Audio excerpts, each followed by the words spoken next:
I want to share to you a powerful story.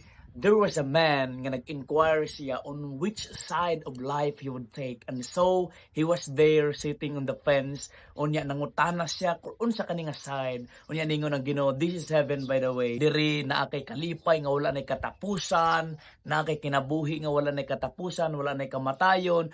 Pero, sa imo nga journey, kinahanglan ka nga mosunod kung unsang maayo, dili ni mosundon kung unsay kagustuhan sa imong kaugalingon nga dili maayo. So mao ni ang mga bawal daghan kayo unya ningon ang baton, so bawalan ko sa tanan akong mga gusto ug kaugalingon kay pa dili ko diha. And nangutan siya sa pikas nga side, and si Satan ingon, diri tanang gusto ni imo maangkon, kwarta, babae, sexual activity, drugs, bisag unsa libre ni dinhi.